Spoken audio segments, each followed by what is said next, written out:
मैं district auto rickshaw union president Mohammad Gulab Bhandari बात कर रहा हूँ। परसों के दिन हमें 2 दिन पहले आरटीओ ऑफिस में एक मेमोरेंडम दिए थे और डीसी को पहले दे के बाद में आरटीओ ऑफिस में प्रतिभटना करे थे हमें। उसका इम्पैक्ट आज क्या है, वो रेडियम का हमारे कैंसिल हुआ है। एक्चुअली वो रेडियम का था ही नहीं, उसमें हमको सर्कुलर नहीं दिया था आरटीओ ने। सर्कुलर अब मिलने के बाद में उसमें M1 M2 जो है वो हमारे ऑटो को कैपेबल होता ही नहीं है। और 3 महीने पहले सुप्रीम कोर्ट का ऑर्डर हुआ था कि ऑटो रिक्शा एक 30 किलोमीटर के अंदर घूमती है। वो हिसाब से क्या है, ऑटो रिक्शा को रेडियम की ज़रूरत ही नहीं है, ऐसा हिसाब से सुप्रीम कोर्ट ऑर्डर किए। लेकिन आरटीओ ने हमको अंधेरे में रखा। जो बीजापुर आरटीओ है उसने अंधेरे में रखा। हमने बार बार सर्कुलर की मांग की लेकिन सर्कुलर नहीं दिए उन्होंने। तो बाद में क्या है, हमने उधर प्रतिभटना की है। प्रतिभटना करने के बाद क्या है, 2 दिन बाद में मेरे को उन्होंने बुला के सर्कुलर दिया है। क्या तो ये मीडियम वाले का, हमारे माध्यम वालों का, जो न्यूज़ चैनल वालों जो हैं उनका बहुत बहुत शुक्रिया।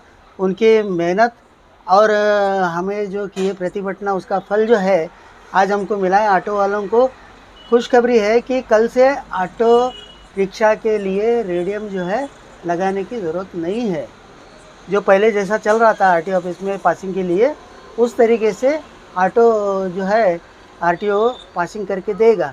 लेकिन हमारा एक कहना है कि जो ये 10 दिन जो इन्होंने ऑटो वालों को जो तकलीफ़ दी और जो पैसे रेडियम के गए ऑटो वालों के, 800 रुपये, किसी से 800 रुपये, किसी से 900 रुपये, किसी से 700 रुपये, किसी से 660 रुपये ऐसा, और किसी से 450 500 ऐसा पैसे उठाएं।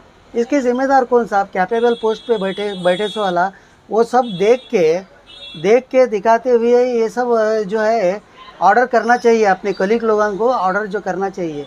आरटीओ ऑफिस में ही ऐसा बड़े बड़े लोग ही ऐसा करने लगे तो गरीबों को, हमारे ऑटो वाले पहले पढ़े लिखे नहीं है, इनको कुछ मालूम नहीं है। और सर्कुलर की मांग करने के बावजूद, बार बार सर्कुलर की मांग करने के बावजूद हमारे ऑटो वालों को इतना तकलीफ़ दी है उन्होंने।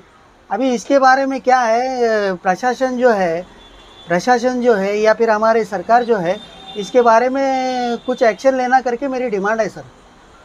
कुछ एक्शन लेना। और भी बहुत से बातें हैं आरटीओ के बारे में, इसको मैं नेक्स्ट इसमें प्रतिभटना करके ही बताता हूँ। यही मैं पूछ रहा हूँ ना, अभी हमारे लोगों को तो मालूम नहीं है। अभी जो कैपेबल पोस्ट पे बैठे हैं, डिस्ट्रिक्ट आरटीओ जो है वो अपने कुलीग लोगों को जो आदेश देता है या फिर सर्कुलर निकालता है या फिर उनको ऑर्डर करता है कि भाई ये हिसाब से आपने काम करना चाहिए, तो ये भी देख के करना चाहिए ना। उन्होंने एक बड़ी पोस्ट पे बैठे हुए शख्स की तरफ से ये ऐसी गलतियां होना मुनासिब नहीं है। देख के अपनी जवाबदारी जिम्मेदारी समझ के उन्होंने काम करना चाहिए ना। और भी बहुत सी बातें हैं, उसको नेक्स्ट इंशाल्लाह प्रतिभटना करके ही मैं बोलूँगा। क्या आप अभी देखो, ये अभी हमने तो यहाँ पर प्रतिभटना किए, माध्यम के ज़रिए उनको मालूम भी पड़ता है, लेकिन वो लोग देखते नहीं है इसको। जो बड़े अधिकारी जो हैं, इनके ऊपर जो अधिकारी है, जैसा कि जॉइंट ट्रांसपोर्ट कमिश्नर है या फिर एडिशनल ट्रांसपोर्ट कमिश्नर है या फिर इनके ऊपर जो है, अभी हमारे बेलगाम वाले कमिश्नर, बाद में धारवाड़ में एक कमिश्नर बैठते हैं, बाद में उनके ऊपर वहाँ पर बेंगलुरु में बड़े कमिश्नर हैं, वो कमिश्नर ऑफ ट्रांसपोर्ट। क्या तो ये लोग अपने कुलीग लोग जो काम कर रहे हैं, इसके ऊपर ख्याल करना चाहिए। सुप्रीम कोर्ट का ऑर्डर होने के बावजूद जब इनकी इतनी डेयरिंग होती है कि ज़बरदस्ती ऑटो वालों से या फिर व्हीकल वालों से पैसे जो लूट रहे हैं, इसके बारे में जो है तनख्वाह, उच्चतम तनख्वाह होना चाहिए, तनिखा करना चाहिए, इसके बारे में छानबीन करनी चाहिए। और ये जो भ्रष्ट अधिकारी है, इनके ऊपर एक्शन होना चाहिए इसके बारे में। आप लोग सोचिए खुद, जब ये रेड मारने के बाद में भी ऐसा ही सिस्टम चल रहा है, तो इसके बारे में सोचने वाली बात है ना। अभी कॉमन आदमी क्या अपने काम धंधे में लग के अपने घर गृहस्थी में बिजी रहता है, वो अपनी परेशानी में बिजी रहता है, उसमें कहाँ किसके पास इतना टाइम है। तो अभी जो आप कह रहे हैं कि वो रेडियम का कैंसिल है, कोई सर्कुलर दिया है क्या आपने ऑल्टो ने? आरटीओ ने अभी वो उनके पास जो था वो हिसाब से उन्होंने अपनी गलती मान के ये किया है। तो मतलब अभी कल से जो है ऑटो रिक्शा को लिए, नहीं, हम गए थे खुद वहाँ पर। हाँ। हम गए थे, उनको सर्कुलर पूछने के लिए गए थे, लेकिन कल से मैं ऑटो रिक्शा को क्या है ये करता हूँ करके बोला है। अभी तक का जो लोगों से पैसा लिया गया उसका जिम्मेदार कौन है? अभी ये आप लोग सोचिए खुद। मैं तो अभी इसमें तो आरटीओ मांगने के बाद में ही लोगों ने पैसे दिए हैं। आरटीओ मांगने के बाद ही लोगों ने रेडियम लगाया है। किसी ने 1000 रुपये दिए, किसी ने 800 रुपये दिए, किसी ने 660 रुपये में रेडियम लगाया है, किसी ने 450 में लगाया है, किसी ने 500 रुपये में रेडियम लगाया है।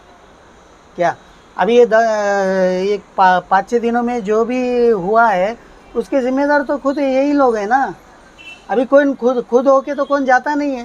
तो अभी ऑटो को रेडियम लगाना चाहिए या नहीं चाहिए? नहीं, रेडियम बंद करना चाहिए, क्योंकि सुप्रीम कोर्ट का ऑर्डर है 30 किलोमीटर के अंदर। 30 किलोमीटर के अंदर हमारी गाड़ी फिरती है। वैसा तो बीजापुर में 16 kilometre, around 16 kilometre Bijapur municipal corporation premises, और इसको छोड़ के 16 किलोमीटर परमिट का ये है, प्रावधान है।